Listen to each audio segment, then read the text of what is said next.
Looking for magic cards? At flipsidegaming.com you can now use the promo code LVD to get a 10% discount on orders over $10 while supporting the channel at the same time. Hello and welcome to our first episode of Spike Sunday, a weekly series where we take a look at competitive, standard or modern decks, and we'll be kicking things off with Tron in Modern, a deck that's trying to assemble Urza's Tower, Urza's Power Plant, and Urza's Mine in order to make a total of 7 mana with just 3 lands. And after we've completed Tron, we can just cast any number of expensive spells to close out the game. Ideally, we play a Karn on turn 3 and take over from there. So how do we assemble Tron? We've got a few different cards that help us search up the different lands. We've got Ancient Stirrings, which for 1 mana lets us take a look at the top 5 cards of our library. We can reveal a colorless card, which also includes lands, since all lands are colorless, and then we can put that into our hand. So Ancient Stirrings not only helps us find the different Tron lands, but after we've completed Tron, we can also just find one of our payoff cards with it, which is why the card is so powerful. We also have Expedition Map, 1 mana artifact, 2 mana to tap it and sacrifice it to search our library for any land to put into our hand. So one of the common play patterns is turn 1 play a Tron land, play Expedition Map, turn 2 play a second Tron land, sacrifice Expedition Map to get the third one, and on turn 3 have Tron online. And we also have 4 copies of Sylvan Scrying, which for 1 and a green lets us search our library for any land to put into our hand. And we've got the help of Chromatic Sphere and Chromatic Star, which for 1 mana we can sacrifice to make 1 color of any mana and then also draw a card. So these help us make green mana without having a forest in play, so we can still assemble Tron on turn 3 thanks to Sylvan Scrying. So those are the ways we can search up the different Tron lands, and of course the Chromatic Star and Chromatic Sphere also help us cycle through the deck, same as Relic of Progenitus. So let's quickly go over the entire deck list, starting out with 4 copies of Chromatic Sphere, 1 mana to play, 1 mana to tap and sacrifice, and then add 1 mana of any color and draw a card. So important to note that Chromatic Sphere and Chromatic Star operate slightly differently, in that Chromatic Sphere is a mana ability when you sacrifice it, which is definitely relevant against a deck like Lantern Control, where the opponent cannot respond to you sacrificing the sphere to draw a card. So if there's a powerful card on top that you can see with their Lantern of Insight, the opponent cannot stop you and can't mill the top card in response. But usually Chromatic Star is the better one, since the Chromatic Star, even if it gets destroyed without you sacrificing it, you will still get to draw the card, since it's on a separate line on the card. So let's say you play Oblivion Stone and sacrifice it to destroy everything in play, then you will still get to draw a card from Chromatic Star, where you will not get to draw a card from Chromatic Sphere, since you only get to draw a card there if you've sacrificed it. So slight difference between the two, and that can certainly come up. Then of course the 4 copies of Expedition Map, 2 copies of Relic of Progenitus, which helps against graveyard decks and also helps us just cycle through our deck, since we can always sacrifice it to draw a card. Then the 4 copies of Ancient Stirrings, one of the key cards in the deck, 4 copies of Sylvan Scrying for added consistency. Then we get to our payoff cards in the deck. We've got 4 copies of Oblivion Stone, 3 mana to play as an artifact, and then for 4 mana we can tap it to put a fate counter on target permanent, and for 5 mana we can tap it and sacrifice Oblivion Stone to destroy each non-land permanent without a fate counter on it, and then we have to remove all fate counters from all permanents. So we can kind of, if we have a lot of spare time, put a bunch of fate counters on our different cards so that they won't get destroyed if we sacrifice Oblivion Stone. But the most common play pattern is just to play Oblivion Stone and then for 5 mana sacrifice it to destroy everything. So a total of 8 mana to destroy all non-land permanents. We also have 1 copy of Dismember, where we will usually pay 4 life in order to play this for 1 mana and give target creature -5/-5 until end of turn, so it gives us some instant speed interaction in a deck that otherwise doesn't have a lot of it. Then we also have 3 copies of a Wurmcoil Engine, 6 mana for a 6/6 with Death Touch and Lifelink, and when the engine dies we get to make 2 3/3 tokens. One of them has Death Touch, the other one has Lifelink. Then of course we have our 4 copies of Karn Liberated, costs 7 mana, so fits perfectly with our Tron lands, and comes in with 6 loyalty, which is already a lot, and then has a +4 mode, where target player has to exile a card from their hand, -3 to exile target permanent, so it can also exile lands. So one of the common play patterns is also just playing Karn and aggressively minusing to get rid of the opponent's land, especially if you have a backup Karn in hand, and then can also reset the game with this -14, but that usually doesn't come up. Then our first Eldrazi is a World Breaker, 7 mana for a 5/7 with Reach, and when we cast a World Breaker we get to exile target artifact, enchantment or land, and for 2 and a colorless we can sacrifice a land and return World Breaker from our graveyard to our hand. Then we also have 2 copies of Ugin, the Spirit Dragon, 8 mana for a 7 loyalty Planeswalker, +2 to deal 3 damage to any target, -X to exile each permanent with convert mana cost X or less that has 1 or more colors, so cannot get rid of artifacts or colorless creatures, and then -10 to gain 7 life, draw 7 cards, put up to 7 permanents from our hand into play, and that usually seals the deal. Then we also have 2 copies of Ulamog, the Ceaseless Hunger, 10 mana for a 10/10 indestructible. When we cast Ulamog we get to exile 2 target permanents, and when Ulamog attacks, the opponent has to exile the top 20 cards of their library. And then last but not least, 2 copies of Walking Ballista, which is a nice mana sink, double X casting cost, enters the battlefield with X +1/+1 counters, and we can pay 4 mana to put an additional +1/+1 counter on the Ballista, and we can remove a +1/+1 counter to deal 1 damage to any target, so also great against the more aggressive creature decks. And then our mana base is pretty straightforward, 4 of each Tron land, of course Urza's Tower being the one that produces 3 colorless mana, as opposed to 2 for Power Plant and Mine. Then we also have a copy of Sanctum of Ugin, which is a nice value land, so when we cast a colorless spell with convert mana cost 7 or greater, we can sacrifice the Sanctum to search our library for a colorless creature card, reveal it and put it into our hand, so we can search up something like a Wurmcoil Engine, an Ulamog, or a Walking Ballista even, so lots of different targets. We also have a Ghost Corridor to deal with problematic lands from the opponents, and 5 basic forests. Then going over the sideboard, we have 3 copies of Nature's Claim to answer hate cards from the opponent, like Stony Silence or Blood Moon, or just to destroy artifacts or enchantments against those decks. 2 copies of Surgical against graveyard decks. Warping Wail can counter sorceries like Scapeshift, or can exile creatures with power and/or toughness 1 or less, so can also bring it in against aggressive decks like Infect, for example, that try to kill you with 1 power creatures.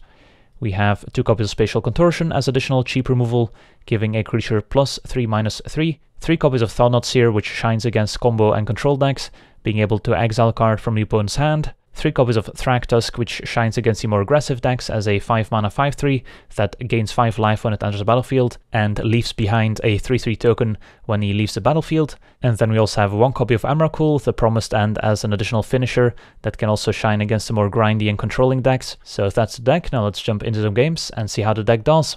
Alright, we're on the draw, and this hand's pretty interesting. We don't have any green mana to play the Stirrings. Plenty of payoff cards and 2 Tron lands already. I think on the draw we can probably afford to keep this. We get a few looks at something like an Expedition map, or just one of our Chromatic Spheres or Stars lets us play the Stirrings. And we already have 2 Tron lands, so we're 2/3 of the way there. Turn 1 Island into Cursecatcher. Alright, we're up against Merfolk. Cursecatcher can disrupt something like an Ancient Stirrings, but once we complete Tron, should be good to go. The major problem for us is Spreading Seas, which can take out one of our Tron lands and give all their creatures Island Walk as well if they have a Lord in play. So we'll be hoping not to see any Spreading Seas. Cursecatcher gets in.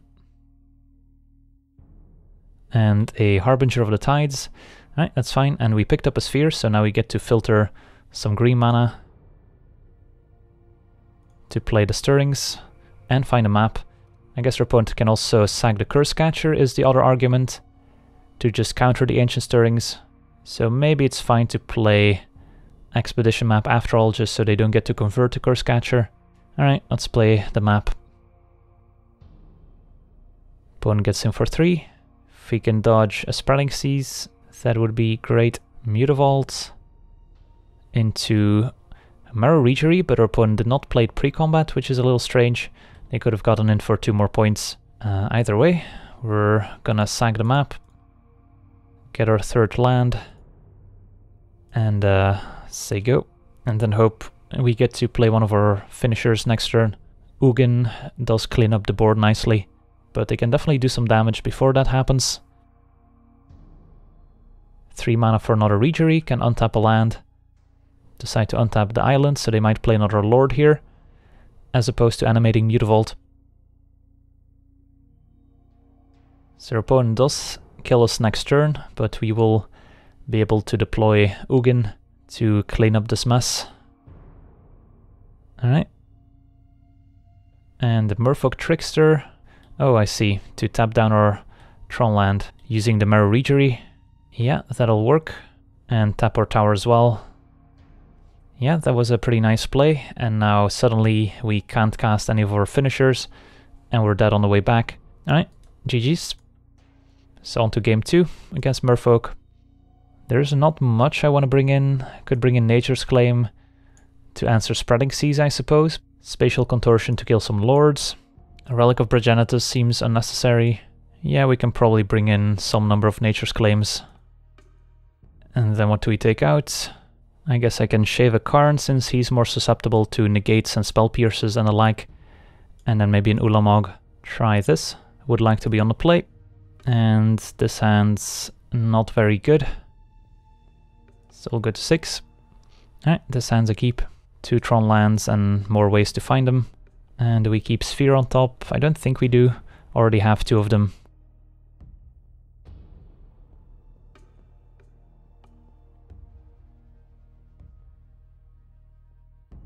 Alright, there's a turn 1 Ether Vial, another reason why Nature's Claim has its uses. But we're looking at Tron next turn, and Ancient Stirrings as well.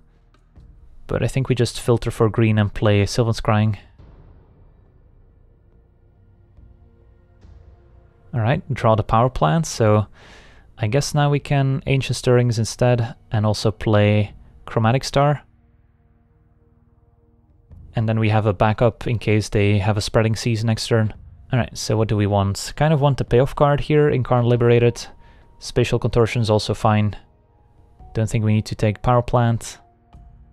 So I'll take the Karn and play a Star.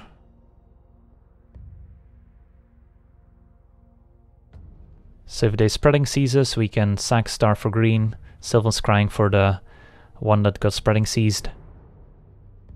Yep.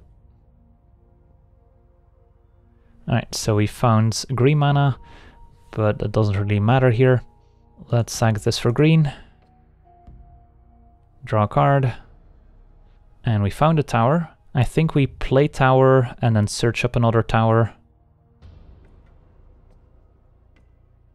Since they can only Spreading Seas one of the lands we have in play, and by taking the tower over the mine, we make it so we're more likely to find the missing Tron land in the rest of our deck, since we already have a Spreading Seased Urza's tower. I think that makes sense. Alright, Damping Sphere, that's a pretty good one here. So another hate card, it's gonna make it so we can make extra mana, but we can just play out Oblivion Stone still, as long as they don't have Spell Pierce. So yeah, let's play Power Plant. Play Oblivion Stone, say go. Can't play the Star because of Damping Sphere. And opponent vials in something end of turn. So Lord of Atlantis. So next turn we do have the land to sack Oblivion Stone, get rid of Damping Sphere, Ether Vial, Lord and Spreading Seas. And then we should be good to go. So Damping Sphere, another reason to want Nature's Claim, so we might bring in the 3rd copy for game 3. Opponent gets in. Alright, it's on tap. Play land 5. And say go. And we can sacrifice the Oblivion Stone before our opponent gets a chance to deal damage. And this way they don't get to violence something to deal extra damage to us. Mutavault gets activated. That one does not get destroyed by Oblivion Stone. Opponent attacks. We'll sack the stone. And take 2. And we should be in pretty good shape now. With all the mana in the world. So let's play Star. Sack for green. Draw a card. Play Karn. I'm just gonna plus on them. And then play some more maps, I guess.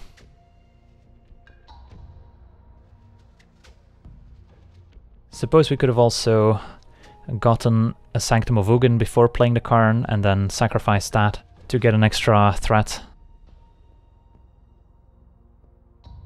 So Mutavault goes after our life total. Chromatic Sphere, can cycle that one. Suppose we should sacrifice the maps first, since we don't want to draw extra lands. So let's get Could also get Ghost Quarter to deal with Mutavault, I guess. So let's get Ghost Quarter. Let's get Sanctum of Ugin. And then we'll sack the Sphere for green. Find another map. Play map. Sack this to get a mine. Play Ghost Quarter. Plus on our opponent. Say go. Alright, it's on tap. Keep plussing Karn. Play power plants and say go. So just looking for any additional payoff card here to close out the game. Bonus not playing anything. And there's Wurmcoil. Alright, so let's plus Karn. The Immortal Sun. Wow, opponent going deep.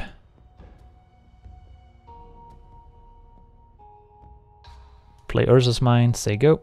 And we want to keep Sanctum in hand so they can't Spreading Seas it. And alright, our opponent had another Immortal Sun in hand. So that does shut off Karn somewhat, but it's no big deal. Still have Nature's Claim, so yeah, I would definitely bring in the third copy. And Ulamog is gonna clean house. I guess we should play Sanctum first. But our opponent's probably gonna concede to this. So get rid of 2 of those, and alright. So on to game 3. Definitely want the third Nature's Claim after seeing all those artifacts and enchantments we need to deal with. Do we want anything else? Don't think so. I'm not sure what our last cut should be.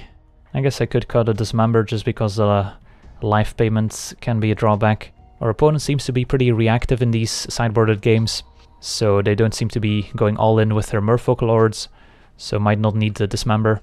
So how about this one? It's not great, only 1 Tron land, quite a few lands, and only 1 Sphere, so I don't think we can keep this. Alright, I guess I'll keep this one. Hope to find a second Tron land. Karn is tempting, but I really need to assemble Tron first, so I'll bottom it. And we've got the Nature's Claim to answer a hate card, or a Spreading Seas, or an Ether Vial. But I don't think we want to blow up the Ether Vial right away, so let's just Stirrings. Alright, we could take Walking Ballista as an early threat that can grow later, or we could take Wurmcoil, but that's pretty far away. I think I like the Ballista over Forest here. Say go. So we still don't know which Tron land to get with the Sylvan Scrying. Opponent runs out Master. Alright, so now we know. And opponent could vial in a Curse Catcher to counter the Sylvan Scrying, but so be it. They could definitely still have it. So let's hope for the best. Alright, that works. Get a power plant.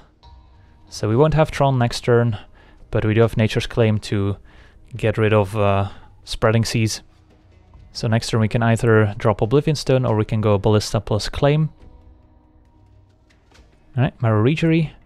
But their opponent does not get to tap down our land through Vial, it's only when they cast a Merfolk spell. So we'll just take 3. Alright, so they know about the power plant, so we'll play that one. And then play Oblivion Stone. And then next turn we can still claim something like a Damping Sphere and blow up the Oblivion Stone. And hopefully we're not dead. We can win through a hate card. 2 hate cards might be too much. Alright, Marrow Reejery. I guess they could also, let's see. Yeah, they could also tap down the Oblivion Stone on our upkeep before we get to play our Tron land and have enough mana to sacrifice it. So if they have a Trickster, which seems to be the case since they're not activating Mutavault, then I guess we could still be in trouble. Yep, looks like it.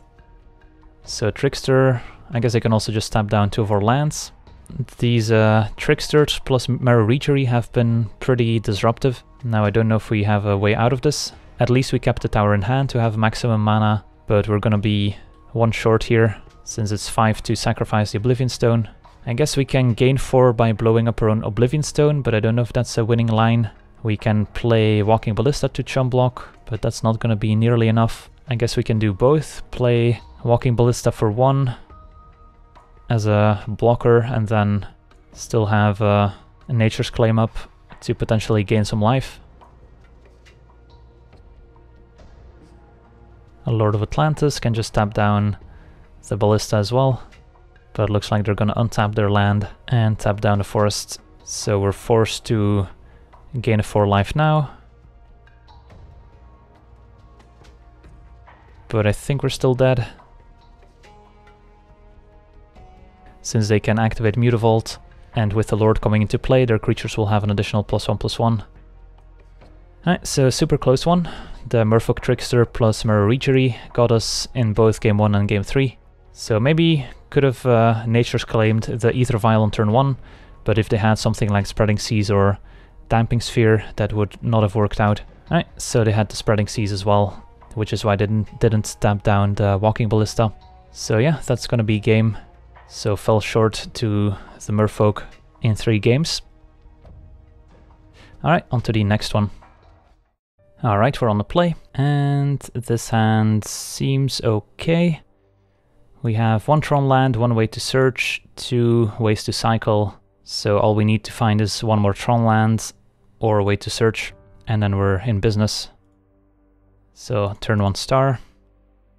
Turn 1 Cavern, naming Elf. Alright, so we're up against the Elf deck, which Oblivion Stone is gonna have to do the heavy lifting here, and we won't have a ton of time, since the Elf deck can be very explosive.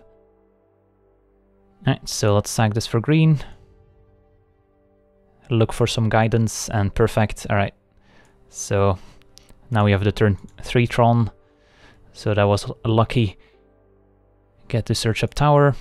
Otherwise, I wasn't sure if we were gonna Sylvan Scrying already, or if I was gonna just play the Star first and then wait until we find a second Tron land before searching up the third one, which seems better. So next turn we can drop Wurmcoil, turn after we can cycle Star, play World Breaker, and I don't think the Elf deck is gonna be able to deal with that.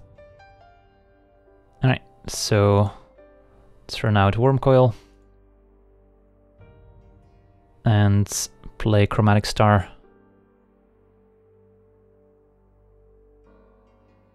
Ooh, Godless Shrine, so their opponent's on 3 colors. So the white can be for sideboard cards, it can be for Selfless Spirits, and the black is typically for Shaman, as we see here.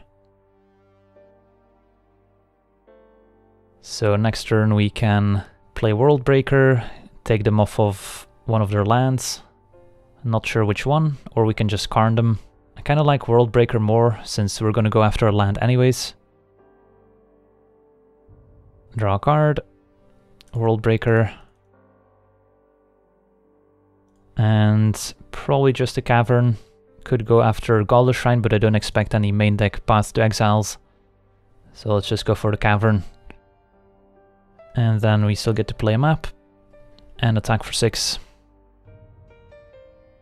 Alright, and then next turn we can play a Karn, and that should be game. So definitely got lucky to find that Tron land there, otherwise we could have been in trouble. And pretty easy block here. I'm not sure what they could have, if anything. Alright, Dismember, sure. Still fine with that. Get to play another Wurmcoil, or we can Karn them. Let's see here, we also have the Expedition map we can sack for another tower. So let's do that first. And then play Karn. And just take them off of green mana. And I'm fine attacking with Wurmcoil, since if they kill Karn, they don't have the Shaman back to block, and then Wurmcoil kills them. Alright, so opponent down to 6, up to 28. I don't think there's any way we can lose this one. Alright, our opponent agrees. So on to sideboarding against Elves. So if they're playing white, they could have some sideboard Stony Silences. I don't hate bringing in Nature's Claim preemptively. And then we want Spatial Contortions to answer the Lords. Warping Wail's probably a bit too narrow. Killing a 1-mana Elf is not worth it. So Ulamog can go. Ugin we probably still want to keep just because it's so great at clearing a bunch of tokens. I guess maybe Thragtusk is not necessary, and Thought-Knot Seer is enough, since it can also snipe Cord or Company. Wurmcoil's great at stabilizing the board. So yeah, not sure which cuts to make, there's too many good cards. I guess we can shave some number of Karns, and I guess World Breaker's not amazing. And then maybe 3 Nature's Claim is a bit aggressive. Well, I guess the Relics can go. So just 2 Nature's Claims as a hedge, and then keep the deck as low curve as possible with as much interaction as possible. Definitely like the look of this hand. 1 Tron piece, a map to search, and Ancient Stirrings to help us find a second one perhaps. Alright, turn 1 Ladder Elves.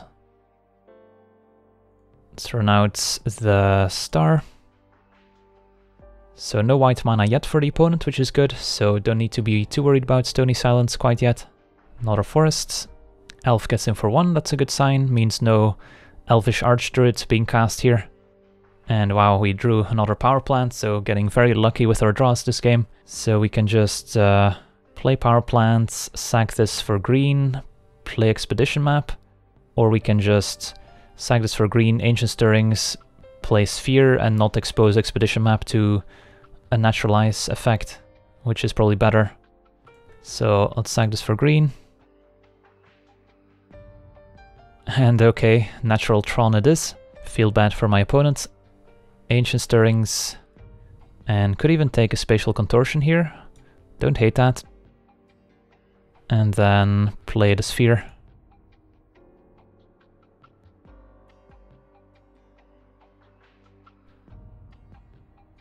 Alright, and there's a Reclamation Sage, so that's why I didn't want to play the Expedition Map there. Alright, so get to complete Tron. Could just play Ballista for 3, which is pretty good actually. So let's play the map first, so it's easier to click on playing the Ballista. And I'll shoot down the Ladder Elves right away. No need to kill the Reclamation Sage quite yet. And it's going to be difficult for the Elf deck to recover once there's a giant Ballista in play. Alright, Dwin is elite. I guess we'll shoot down Reclamation Sage in response so they don't get the extra token. Alright, and now we just get to Karn them. So let's get a tower first. Could also get the Sanctum of Ugin and then next turn play Karn, but I think we just want to close out the game. So let's get a tower, play tower, play Karn, and minus on a land. And say go. I'm fine if Karn takes 2 damage. Then he can start plussing. And our opponent scoops it up. Alright, on to the next one. Alright, we're on the draw, and don't think we can keep this one. Only 1 Tron land, no way to search. Let's go to 6. And yeah, I'll keep this double Tron land, a Scry, Relic to cycle. And yeah, this is called the Natural Tron, and it takes a lot of skill to achieve it. Turn Flood Strand. Let's play Relic. Say go.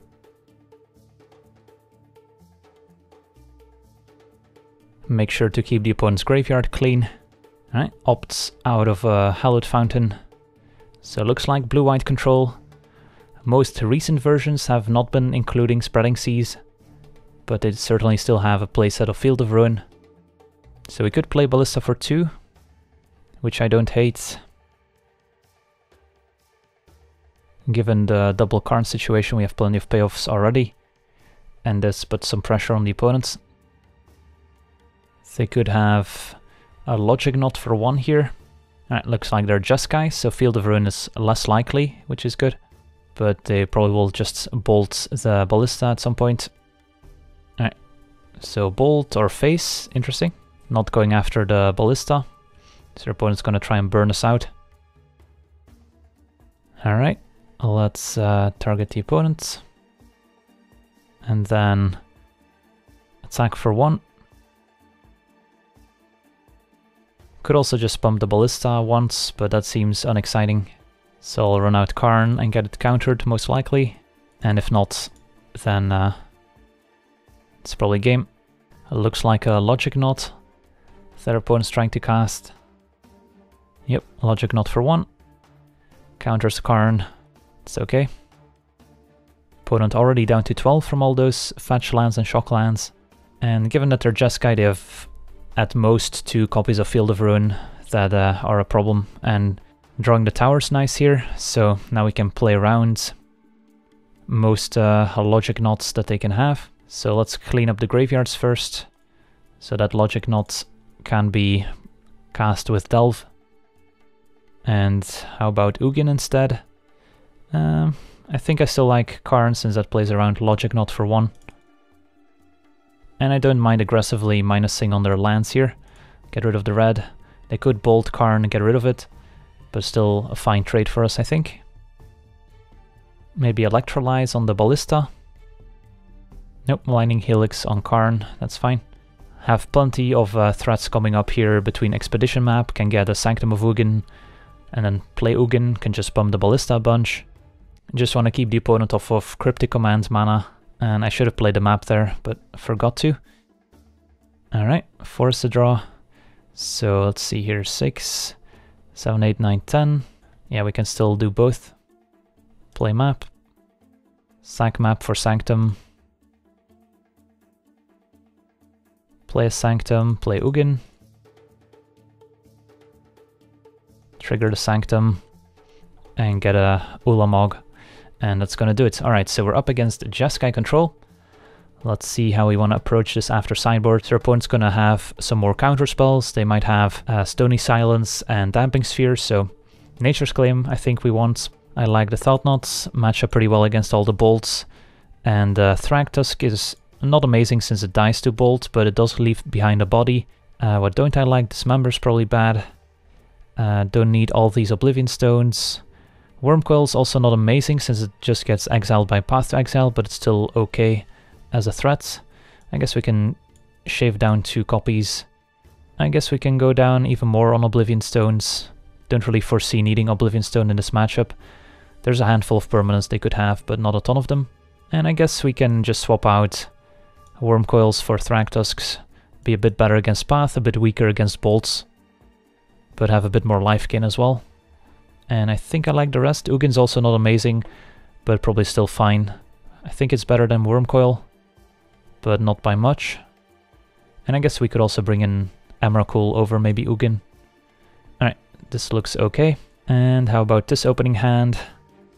And no Tron lands, but we do have a map plus Sylvan Scrying and an Ancient Stirrings. So this is a close one. If we Stirrings into a Tron land, then we're off to the races. If we don't, then this hand might not get there. I think I want to try this for science. And we're pretty likely to find a Tron land with the Stirrings. Alright, opponent with an untapped Hallowed Fountain, so I guess I just want to opt end of turn. I don't think they're playing Spell Pierce. So let's Stirrings. And okay then. It's a lot of Karn Liberated. I think we just stick to the Thought-Knot Seer since it looks like we are going to have a hard time completing Tron this game. So I'll just take the Thought-Knot. And yeah, if we don't find a second land, this is not going to work out very well. I guess we put too much faith in Ancient Stirrings finding a land. Alright, Ghost Quarter, not the prettiest land, but I'll take it. So I guess our only play really is Sylvan Scrying. It's gonna get spell snared, fair enough. That's also a card that has fallen out of favor. Not every Jeskai deck plays spell snare anymore. Let's see if they can apply some pressure. Serum Visions and Ancient Stirrings. Alright, let's try this. Probably just have to take the forest here. Just hit our land drop. And then play forest. Play map. Say go. So we haven't played a single Tron land yet, but I think we still have a shot here with the double Thought-Knot Seer. Although once we get into Cryptic Command territory, things are gonna look ugly. 3 mana for Geist of St. Traft, that's definitely one of the better ones, but it does get blocked by Thought-Knot Seer. And Expedition Map to draw. So it's Expedition Map for a Tron piece, playset Tron piece, and run out map. So our opponents took a gamble here to tap out for Geist, hoping we would not hit a 4th land for Thought-Knot Seer. I guess they could still have a path in hand anyways to exile the Thought-Knot Seer. And if they now have a bunch of counterspells in hand, it's going to be difficult to get back into this. So we'll take 6, down to 14. Untap, alright, there's a power plant, so Tron will be complete next turn, which is good news. Let's run out a power plant, run out Thought-Knot Seer. and get it countered. Cryptic counter draw. Say go. So 3 card types in graveyard relevant for Emrakul. So we'll take another 6 down to 8, and hopefully they're out of hard counters. If we just resolve a Thought-Knot Seer after the opponent plays Geist, the game looks different, but as I've said, our opponent could just have a Path to Exile in hand anyways. Alright, Serum Visions, opponent keeping up 4 mana, so it looks like another Cryptic to me, which is bad news. Don't think we'll get enough mana for Emrakul, so let's see, we pay to get a 3rd Tron piece, and then we'll have 8 mana with still only 3 card types in graveyard, which is not enough. We can put Ghost Quarter in the graveyard as an extra card type. Does that accomplish anything? I don't think it does. So let's start by sacking the map and getting a mine. So we've got 8 mana. We can Ghost Quarter ourselves, put a 4th card type in the graveyard and still have 8 mana, so that's 12. So we're 1 short of Emrakul. So I don't think that's the play. So if that's not the play, then I guess we just want to go for Ballista plus Thought-Knot Seer. So we can play Ballista for 2 and then still Thought-Knot Seer. That's actually pretty good. And hope they counter the Ballista instead of the Thought-Knot. And if they let the Ballista resolve, we could also just pump the Ballista as an alternative play, since, yeah, opponents very likely has a counterspell up here. Although I guess if they just have a Lightning Bolt effect, then they can still take care of the Ballista and have a counterspell for next turn. So I guess we still go for the Thought-Knot here. But I fully expect this to get Crypticed. Alright, Logic Knot for 2 instead. Fair enough. Alright, let's see if we can survive a turn. Doesn't look like it. Can still block Geist, but if they have a Snapcaster or another Bolt, we're dead.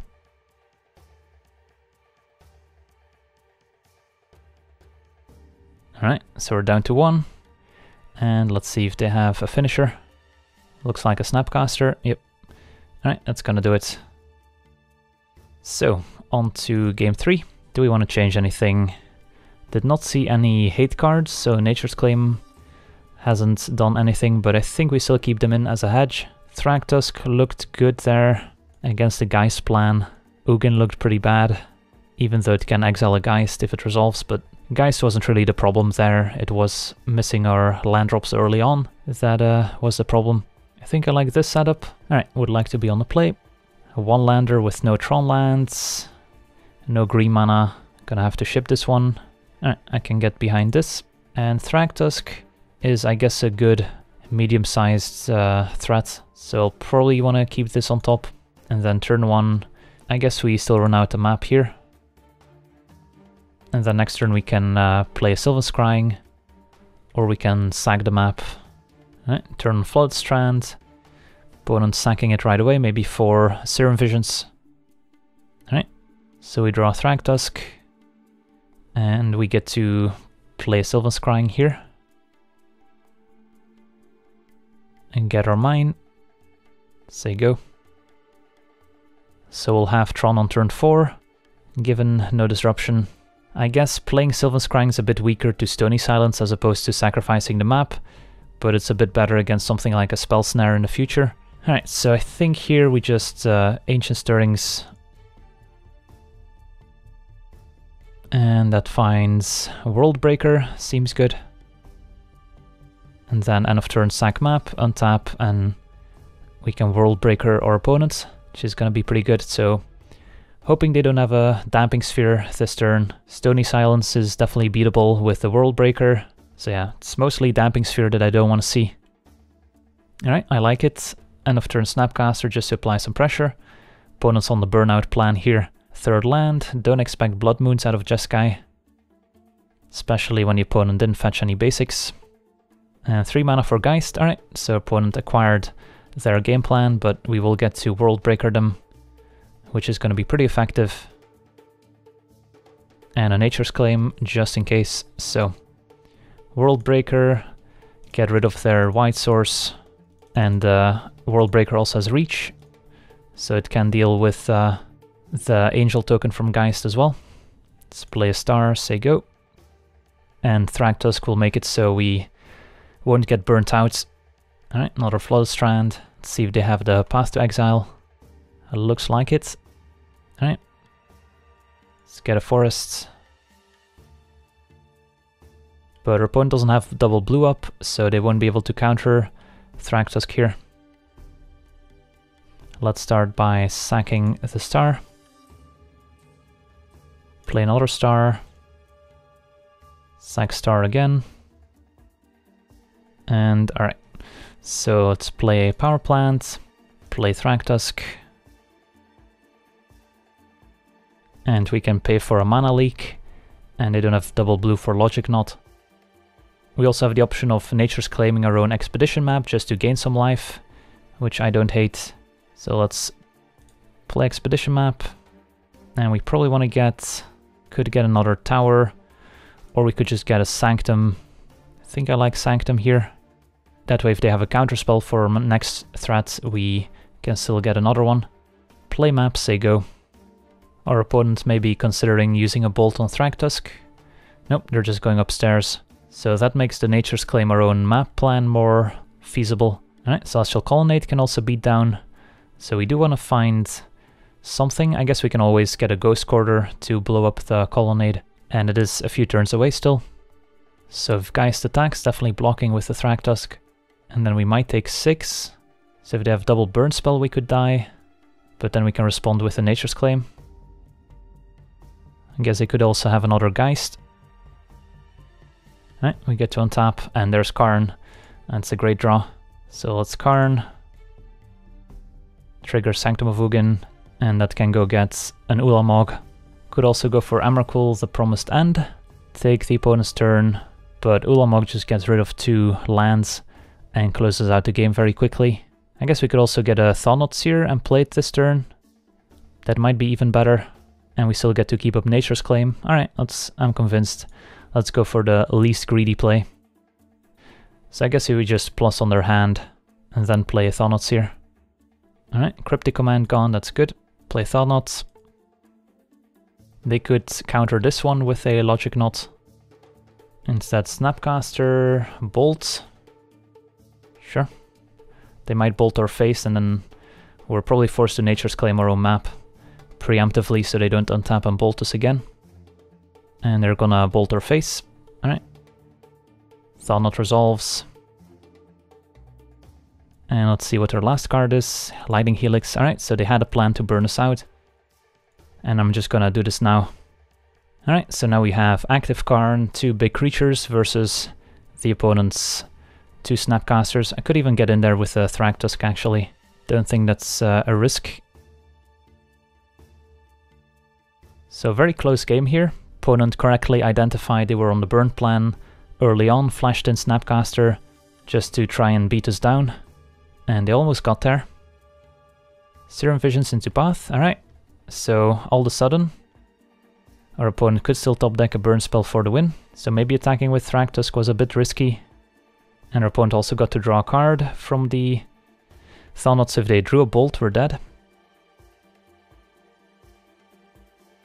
Doesn't look like a bolt. Sylvan Scrying can get Ghost Quarter. So we're dead if our opponent flashes in Snapcaster and we don't minus Karn on a Snapcaster. So I think we definitely have to minus Karn on a Snapcaster. Then the question is, do we attack with Thragtusk? Since if the opponent has another Snapcaster that they just flash in, then we're dead. But I think we have to attack, put the opponent in chump block mode. So let's exile Snapcaster, attack for 5. And hope they don't have Snapcaster exactly, or top deck a burn spell. And let's Sylvan Scrying here. And get a Ghost Quarter.